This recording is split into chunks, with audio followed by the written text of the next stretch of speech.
নমস্কাৰ স্বাগতম জনাইছো মোৰ ইউটিউব চেনেললৈ আজিৰ ভিডিঅ'ৰ বিষয়বস্তু বছৰেকীয়া পৰীক্ষা 2023-24 বৰ্ষৰ চতুৰ্থ শ্ৰেণীৰ বিজ্ঞান বিষয়ৰ প্ৰশ্ন কাকতখন এই ভিডিঅ'টোৰ জৰিয়তে বিজ্ঞান বিষয়ৰ প্ৰশ্ন কাকতখনৰ আটাইবোৰ প্ৰশ্ন উত্তৰ হৈতে কৰি দিয়া হ'ব যদি এই ভিডিঅ'টো চাই ভাল লাগে তেন্তে লাইক কমেন্ট শেয়াৰ কৰিব আৰু যদি মোৰ চেনেলটোলৈ নতুনকৈ আহিছে তেতিয়াহ'লে সাবস্ক্ৰাইব কৰিবলৈ নাপাহৰিব তেন্তে আহকচোন পলম নকৰি ভিডিঅ'টো আৰম্ভ কৰো বছৰেকীয়া পৰীক্ষা 2023-24 শ্ৰেণী চতুৰ্থ বিষয় বিজ্ঞান সময় থাকিব 3 ঘণ্টা আৰু মুঠ নম্বৰ থাকিব 100 অৰ্থাৎ 3 ঘণ্টাত আমি 100 নম্বৰৰ প্ৰশ্ন কাকতখন সম্পূৰ্ণ কৰিব লাগিব এতিয়া আমাক 1 নম্বৰটো দিয়া আছে সমূহ উত্তৰ লিখা ইয়াতে 15টা প্ৰশ্ন দিয়া আছে প্ৰত্যেকতে 1 কৈ দিয়া আছে তাৰ কাৰণে ইয়াতে কি আছে 1 পূৰণ 15 সমান 15 এতিয়া আমাক ক প্ৰশ্নটো দিছে যে শক্তি কাক বোলে মই উত্তৰটো ধুনিয়াকৈ এখন বহিত লিখি ৰাখিছো অকল এইটোৰ উত্তৰ বুলি নহয় মই আটাইবোৰ উত্তৰে ধুনিয়াকৈ বহিখনত লিখি ৰাখিছো তাৰ পৰা দেখুৱাবলৈ চেষ্টা কৰিম প্ৰথম প্ৰশ্নটো দিছে যে শক্তি কাক বোলে উত্তৰ হ'ব কাম কৰাৰ সামৰ্থকে শক্তি বোলে কি বুলি লিখিম কাম কৰাৰ সামৰ্থকে শক্তি বোলে এইবাৰ আমাক খ প্ৰশ্নটো দিছে কয়লা আৰু পেট্ৰলৰ পৰা পাব পৰা দুবিধ শক্তিৰ নাম লিখা আৰু ইয়াৰে উত্তৰ হ'ব কয়লা আৰু পেট্ৰলৰ পৰা পাব পৰা দুবিধ শক্তিৰ নাম হ'ল তাপ শক্তি আৰু গতি শক্তি আকৌ এবাৰ উত্তৰটো কৈ দিছো কয়লা আৰু পেট্ৰলৰ পৰা পাব পৰা দুবিধ শক্তিৰ নাম হ'ল তাপ শক্তি আৰু গতি শক্তি তাৰ পিছত আমাক গ প্ৰশ্নটো দিছে সয়াবিনত থকা প্ৰধান পুষ্টিকৰ দ্ৰব্যবিধ কি উত্তৰ সয়াবিনত থকা প্ৰধান পুষ্টিকৰ দ্ৰব্যবিধ হ'ল প্ৰটিন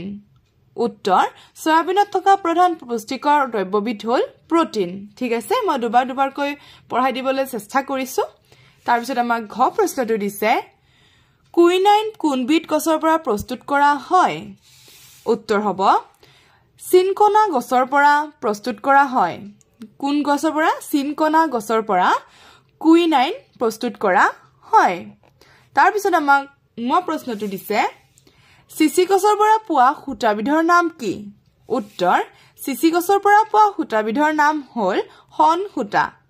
চিচি গছৰ পৰা পোৱা সূতাবিধৰ নাম হ'ল হন সূতা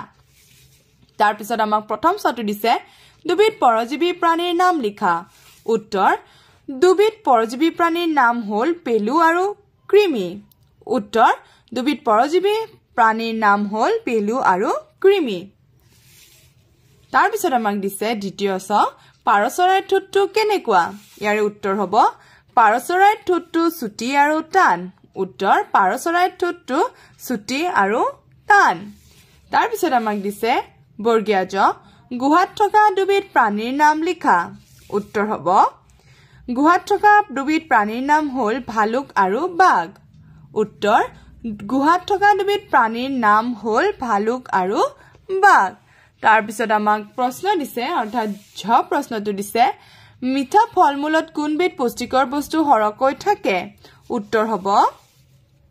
মিঠা ফলমূলত কাৰ্বহাইড্ৰেট সৰহকৈ থাকে উত্তৰ মিঠা ফলমূলত কাৰ্বহাইড্ৰেট সৰহকৈ থাকে তাৰ পিছত আমাক নিয় প্ৰশ্নটো দিছে আমি উশাহত লোৱা গেছবিধ কি উত্তৰ হ'ব আমি উশাহত লোৱা গেছবিধৰ নাম হ'ল অক্সিজেন উত্তৰ আমি উশাহত লোৱা গেছবিধৰ নাম হ'ল অক্সিজেন তাৰ পিছত আমাক মূৰ্ধন্য দিছে তৃণজাতীয় উদ্ভিদৰ গোটেই কি বোলা হয় ইয়াৰে উত্তৰ হ'ব তৃণজাতীয় উদ্ভিদৰ গোটেই শস্য বুলি কোৱা হয় উত্তৰ তৃণজাতীয় উদ্ভিদৰ গোটেই শস্য বুলি কোৱা হয় এতিয়া আমাক মূৰ্ধন্য দিছে আমাৰ দেহত উৎপন্ন হোৱা দুবিধ অদৰকাৰী বস্তুৰ নাম লিখা আৰু ইয়াৰে উত্তৰ হ'ব আমাৰ দেহত উৎপন্ন হোৱা দুবিধ অদৰকাৰী বস্তুৰ নাম হ'ল শৌচ আৰু ঘাম উত্তৰ আমাৰ দেহত উৎপন্ন হোৱা দুবিধ অদৰকাৰী বস্তুৰ নাম হ'ল শৌচ আৰু ঘাম তাৰ পিছত আমাক মূৰ্ধন্য ড দিছে উশাহ নিশাহৰ লগত জড়িত তন্ত্ৰটোৰ নাম কি ইয়াৰে উত্তৰ হ'ব উশাহ নিশাহৰ লগত জড়িত তন্ত্ৰটোৰ নাম হ'ল হাওঁফাওঁ উত্তৰ উশাহ নিশাহৰ লগত জড়িত তন্ত্ৰটোৰ নাম হ'ল হাওঁফাওঁ তাৰ পিছত আমাক দিছে সুষম আহাৰ কাক বোলে এই প্ৰশ্নটোৰ উত্তৰ কিন্তু মই দুটা এইকাৰণে লিখি ৰাখিছো কাৰণ দুটা লেসনত দুটা ধৰণে উত্তৰটো দিয়া আছে ঠিক আছে 1 নম্বৰ হিচাপে কিন্তু আমি এইটো লিখিলে বেছি ভাল হ'ব সহজ হ'ব ঠিক আছে তো মই দুইটাই লিখি ৰাখিছো যে বয়স আৰু শৰীৰৰ অৱস্থা অনুসৰি পুষ্টিকৰ বস্তুবোৰ ঠিক জোখত থকা আহাৰক সুষম আহাৰ বোলে কি লিখিছো প্ৰথমটো যে বয়স আৰু শৰীৰৰ অৱস্থা অনুসৰি পুষ্টিকৰ বস্তুবোৰ ঠিক জোখত থকা আহাৰক সুষম আহাৰ বোলে আৰু আন এটা লেসনত আছে যে শৰীৰৰ বাবে প্ৰয়োজনীয় পুষ্টিকৰ বস্তুবোৰ ঠিক হিচাপত থকা আহাৰকে সুষম আহাৰ বোলে কি দিছে যে শৰীৰৰ বাবে প্ৰয়োজনীয় পুষ্টিকৰ বস্তুবোৰ ঠিক হিচাপত থকা আহাৰকে সুষম আহাৰ বোলে তো এই দুটাৰ যিকোনো এটা লিখিলেও কি হ'ব শুদ্ধ হ'ব এটো মানে এটো ভুল নহয় হ'ব তো যিকোনো এটা লিখিলে হৈ গল মুধিনাত নটো দিছে স্নায়ু কাক বোলে আৰু ইয়াৰে উত্তৰ হ'ব মস্তিষ্কৰ পৰা কিছুমান অতি পাতল মিহি সুতাৰ দৰে অংশ ওলাই এইবোৰক স্নায়ু বোলে কি কলো উত্তৰটো যে মস্তিষ্কৰ পৰা কিছুমান অতি পাতল মিহি সুতাৰ দৰে অংশ ওলাই এইবোৰক স্নায়ু বোলে এতিয়া আমি আহিছো 2 নম্বৰলৈ ইয়াতে দিয়া আছে উত্তৰ দিয়া 2 পূৰণ 15 সমান 30 অৰ্থাৎ এতিয়াও ইয়াতেও 15টা প্ৰশ্ন আছে আৰু প্ৰত্যেকটো প্ৰশ্নত 2 নম্বৰ কৈ দিয়া আছে তো অল টোটাল কিমান হল 30 হ'ব ঠিক আছে এতিয়া আমাক প্ৰথম প্ৰশ্নটো দিছে যে চাৰিবিধ ঔষধি উদ্ভিদৰ নাম লিখা ক প্ৰশ্নটোতে আমাক সুধিছে চাৰিবিধ ঔষধি উদ্ভিদৰ নাম অৰ্থাৎ ঔষধি মানে কি যত আমি যি মানে গছ খালে বা গছৰ পাত খালে আমি কি ভাল পাব পাৰো কিছুমান বেমাৰ আজাৰ ভাল পাব পাৰো ঠিক আছে হেবোৰক কি বুলি কোৱা হয় ঔষধি উদ্ভিদ বুলি কোৱা হয় এতিয়া ইয়াতে মই উত্তৰ লিখি ৰাখিছো যে চাৰিবিধ ঔষধি উদ্ভিদৰ নাম হল মানিমুনি তুলসী নিম গছ নয়নতৰা কি লিখিছো উত্তৰটো যে চাৰিবিধ ঔষধি উদ্ভিদৰ নাম হল মানিমুনি তুলসী নিম গছ নয়নতৰা তাৰ পিছত আমাক খ প্ৰশ্নটো দিছে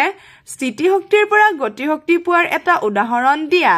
ইয়াৰে উত্তৰ হ'ব স্থিতিশক্তিৰ পৰা গতিশক্তি পোৱাৰ এটা উদাহৰণ হল গছত লাগি থকা নাৰিকলটো মাটিৰ পৰা ওপৰত থাকে সেইবাবে ইয়াৰ স্থিতিশক্তি থাকে সৰিলে নাৰিকলটোৱে গতিশক্তি পায় বা লাভ কৰে বুলি লিখিলেও হৈ যাব ঠিক আছে আকৌ এবাৰ পঢ়ি দিছো যে স্থিতিশক্তিৰ পৰা গতিশক্তি পোৱাৰ এটা উদাহৰণ হল গছত লাগি থকা নাৰিকলটো মাটিৰ পৰা ওপৰত থাকে সেইবাবে ইয়াৰ স্থিতিশক্তি থাকে সৰিলে নাৰিকলটোৱে গতিশক্তি পায় বা লাভ কৰে আমাক গ প্ৰশ্নটো দিছে কাঠ পাব পৰা দুবিধ উদ্ভিদৰ নাম লিখা আৰু ইয়াৰে উত্তৰ হ'ব কাঠ পাব পৰা দুবিধ উদ্ভিদৰ নাম হল চেগুন আৰু শাল যদি 4 বিধ আহে তেতিয়া হলে আমি কিতাপত যি কেটা আছে আটাইকেটা চাব লাগিব 5 বিধ আহিলেও আটাইকেটা চাব লাগিব দেই ইয়াতে 2 বিধ দিয়া আছে কাৰণে মই চেগুন আৰু শাল লিখি থৈ দিছো তাৰ পিছত আমাক ঘটো দিছে ৰবৰ কিহৰ পৰা প্ৰস্তুত কৰা হয় ইয়াৰ উত্তৰটো মই এনে ধৰণে লিখিছো যে ৰবৰ গছৰ পৰা এবিধ বগা ৰস ওলাই সেই ৰসৰ পৰা ৰবৰ প্ৰস্তুত কৰা হয় এতিয়া আমাক প্ৰশ্নটো দিছে মাংসভোজী প্ৰাণী কাক বোলে দুবিধ মাংসভোজী প্ৰাণীৰ নাম লিখা ইয়াৰ উত্তৰ হ'ব যিবোৰ প্ৰাণীয়ে আহাৰ হিচাপে মাংস খায় তাকে মাংসভোজী প্ৰাণী বোলে যেনে সিংহ বাঘ কি লিখিছো যে যিবোৰ প্ৰাণীয়ে আহাৰ হিচাপে মাংস খায় তাকে মাংসভোজী প্ৰাণী বোলে যেনে সিংহ বাঘ অৰ্থাৎ সিংহ বাঘ আদি কি কৰে মাংস খায় তেওঁলোকৰ আহাৰ হিচাপে তেওঁলোকে মাংস গ্ৰহণ কৰে তাৰ কাৰণে তেওঁলোকক মাংসভোজী প্ৰাণী বুলি কোৱা হয় এতিয়া আমাক প্ৰথম চটো দিছে পেলনীয়া বস্তুবোৰ কিয় গেলি পচি যায় ইয়াৰে উত্তৰ হ'ব পেলনীয়া বস্তুবোৰত ব্যাকটেৰিয়া ভেকুৰ আদি গজে যাৰ বাবে এইবোৰ গেলি পচি যায় যে পেলনীয়া বস্তুবোৰ কিয় গেলি পচি যায় কাৰণ তাত ব্যাকটেৰিয়া ভেকুৰ আদি গজে তাৰ পিছত আমাক দিছে দ্বিতীয় চত টুকুৰা চৰাই কেনেদৰে বা হাজে ইয়াৰ উত্তৰ হ'ব টুকুৰা চৰাই ঘাঁহ বন আৰু পাতেৰে পাক লগাই ঠিক সুতা চিলোৱাৰ দৰে বৰ মজবুতকৈ বা হাজে উত্তৰটো যে টুকুৰা চৰায়ে ঘাঁহ বন আৰু পাতেৰে পাক লগাই ঠিক সুতা চিলোৱাৰ দৰে বৰ মজবুতকৈ বা হাজে তাৰ পিছত আমাক ঝটো দিছে বৰ্গীয়া ঝটো দিছে আমাৰ শৰীৰৰ ভিতৰত থকা 4 বিধ অংগৰ নাম লিখা আমাৰ ভিতৰত থকা 4 বিধ অংগৰ নাম লিখিব দিছে আৰু ইয়াৰে উত্তৰ হ'ব উত্তৰ আমাৰ শৰীৰৰ ভিতৰত থকা 4 বিধ অংগৰ নাম হল মগজু কলিজা হাওঁফাওঁ পাকস্থলী উত্তৰটো কি কলো যে আমাৰ শৰীৰৰ ভিতৰত থকা 4 বিধ অংগৰ নাম হল মগজু কলিজা হাওঁফাওঁ পাকস্থলী এতিয়া আমাক ঝ প্ৰশ্নটো দিছে দাঁত মুখ ভালদৰে নুধুলে কি হয় লিখা ইয়াৰ উত্তৰ হ'ব দাঁত মুখ ভালদৰে নুধুলে দাঁতত লাগি থকা খোৱা বস্তুবোৰৰ দ্বাৰা বীজাণুৱে বাহ লৈ দাঁতবোৰক নষ্ট কৰে কি হ'ব উত্তৰটো যে দাঁত মুখ ভালদৰে নুধুলে দাঁতত লাগি থকা খোৱা বস্তুবোৰৰ দ্বাৰা বীজাণুৱে বাহ লৈ দাঁতবোৰ নষ্ট কৰে তাৰ পিছত আমাক দিছে নিয়টো যে খোৱা বস্তু কিয় ঢাকি ৰাখিব লাগে লিখা ইয়াৰ উত্তৰ হ'ব খোৱা বস্তু ঢাকি ৰাখিব লাগে কাৰণ যাতে খাদ্যবোৰত ধূলি মাকতি মাখি পইতাচৰা আদি পোক-পৰুৱা পৰি খাদ্যবোৰ নষ্ট নকৰে ঠিক আছে খোৱা বস্তু ঢাকি ৰাখিব লাগে কাৰণ যাতে খাদ্যবোৰত ধূলি মাকতি মাখি পইতাচৰা আদি পোক-পৰুৱা পৰি খাদ্যবোৰ নষ্ট নকৰে তাৰপিছত আমাক মধিনাত দিছে লেটা কাক বোলে উত্তৰ হ'ব বিছাবোৰে নিজৰ মুখৰ পৰা ৰস উলিয়াই ৰসবোৰ গট মাৰি পাতল খুটাৰ দৰে হয় এই খুটাবোৰ গাৰ চাৰিওফালে মেৰিয়াই বিছাবোৰ সোমাই থাকে তেতিয়া এবোৰক লেটা বোলে কি কৈছে যে বিছাবোৰে নিজৰ মুখৰ পৰা ৰস উলিয়াই ৰসবোৰ গট মাৰি পাতল খুটাৰ দৰে হয়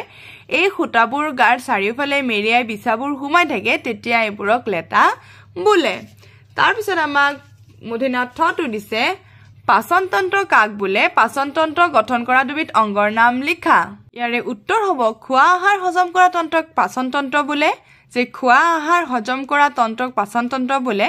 পাচনতন্ত্ৰ গঠন কৰা দুবিধ অংগৰ নাম হ'ল এখিনিতে মই ক'ব খুজিছো পাচনতন্ত্ৰ গঠন কৰা দুবিধ অংগৰ নাম লিখিব দিছে মই এক্স্যাক্টলি উত্তৰটো ভালদৰে বিচাৰি পোৱা নাই কিন্তু মই ভাবিছো যে কিতাপত থকা এই গিটাই সাগে আমি লিখিব লাগিব দেই যে যেটো আমাক দিয়া আছে যে সালে হল মুখ জিভা দাঁত পেট অন্ত্ৰ যকৃত ইত্যাদি কেইবাটাও অংগই খোৱা আহাৰ হজম হোৱাত সহায় কৰে আৰু হজম কৰা তন্ত্ৰকে কিন্তু পাচন তন্ত্ৰ বোলে তো যেহেতু এইগিটা তন্ত্ৰই আমাক হয় এইগিটা অংগই আমাক সহায় কৰে তো আমি মুখ জিভা দাঁত পেট অন্ত্ৰ যকৃত এই আটাইগিটাৰে যিকোনো দুটা লিখি দিব পাৰো হ'ব অৰ্থাৎ মুখও লিখিব পাৰো জিভাও লিখিব পাৰো দাঁতও লিখিব পাৰো পেটও লিখিব পাৰো অন্ত্ৰ লিখিব পাৰো যকৃতও লিখিব পাৰো ঠিক আছে তো ইয়াৰ এই উত্তৰটো ধুনিয়াকৈ ইয়াৰ পৰা লিখি ললে হল যেটো সহজ যেন লাগে হেইটা লিখিবলে চেষ্টা কৰিলে হল হ'ব ইয়াতে ধুনিয়াকৈ লিখি ললে হল যে জিভা বা পেট দাঁত বা পেট এনে ধৰণে হ'ব আমাক মধিনাথ দটো দিছে খোৱা বস্তু ভালে ৰখাৰ দুটা উপায় লিখা খোৱা বস্তু ভালে ৰখাৰ দুটা উপায় লিখিব দিছে আৰু ইয়াৰে উত্তৰ হ'ব খোৱা বস্তু ভালে ৰখাৰ দুটা উপায় হল Number 1 খোৱা বস্তু ভালে ৰাখিবলৈ ফ্ৰিজত ধুনিয়াকৈ ধুই পখালি থব লাগে Number 2 খোৱা বস্তু ভালে ৰাখিবলৈ ঢাকি থব লাগে তাৰ পিছত আমাক নেক্সট দিছে কেঁচা শাক-পাচলি আৰু ফল-মূল কিয় খাব লাগে ইয়াৰ উত্তৰ হ'ব কেঁচা শাক-পাচলি আৰু ফল-মূল খাব লাগে কাৰণ ইয়াৰ পৰা ভিটামিন আৰু খনিজ পদাৰ্থ আদিবোৰ পোৱা যায় উত্তৰটো কি লিখিছো যে কেঁচা শাক-পাচলি আৰু ফল-মূল খাব লাগে কাৰণ ইয়াৰ পৰা ভিটামিন আৰু খনিজ পদাৰ্থ আদিবোৰ পোৱা যায় তাৰ পিছত আমাক দিছে উদ্ভিদে দেহত উৎপন্ন কৰা চাৰিবিধ পদাৰ্থৰ নাম লিখা ইয়াৰ উত্তৰ হ'ব উদ্ভিদে দেহত উৎপন্ন কৰা চাৰিবিধ পদাৰ্থৰ নাম হ'ল প্ৰটিন তেল চৰ্বি আৰু ভিটামিন উত্তৰটো আকৌ এবাৰ কৈ দিছো যে উদ্ভিদে দেহত উৎপন্ন কৰা চাৰিবিধ পদাৰ্থৰ নাম হ'ল প্ৰটিন তেল চৰ্বি আৰু ভিটামিন হ'ব কি কলো প্ৰটিন তেল চৰ্বি আৰু ভিটামিন যেহেতু আগৰখিনিত এই চাৰিটা নাম চাৰিটা উঠা নাছিলে হ'ব আমাক 3 নম্বৰ দিছে শুদ্ধ নে অশুদ্ধ লিখা মই আটাইবোৰ লিখি ৰাখিছো যে শুদ্ধ নে অশুদ্ধ ধুনিয়াকৈ লিখি ৰাখিছো তাৰ পৰা দেখুৱাবলৈ চেষ্টা কৰিছো যে পৰখিলাৰ আহাৰ গোটা অশুদ্ধ ভাতৰ দুটা ঠোঁট সমান নহয় শুদ্ধ ব্ৰজাৰ আন এটা নাম বাৰ্লি অশুদ্ধ চৰাইক উৰিবলৈ শক্তি লাগে শুদ্ধ ভেকুৰ এবিধ প্ৰাণী অশুদ্ধ ডাঙৰ মানুহৰ মগজুৰ ওজন 2 কিলোগ্ৰাম অশুদ্ধ ভেকুলি আহাৰ সুবাই খাই অশুদ্ধ হ'ব প্ৰশ্নকেইটা বাৰু এবাৰ পেপাৰৰ পৰা দেখুৱাবলৈ চেষ্টা কৰিছো দেখিবলৈ পোৱা গৈছে যে পখিলাৰ আহাৰ গোটা ভাতৰ দুটা ঠোঁট সমান নহয় মাটাইবোৰ উত্তৰ ধুনিয়াকৈ লিখি ৰাখিছো তাৰ পিছত গটো আছিল ব্ৰজাৰ আন এটা নাম বাৰ্লি চৰাই কৰিবলৈ শক্তি লাগে ভেকুৰ এবিধ প্ৰাণী ডাঙৰ মানুহৰ মগজুৰ ওজন 2 কিলোগ্ৰাম ভেকুলি আহাৰ সুবাই খায় এইগিটা প্ৰশ্নই তাত ধুনিয়াকৈ উত্তৰ সহ লিখি দিয়া আছে হ'ব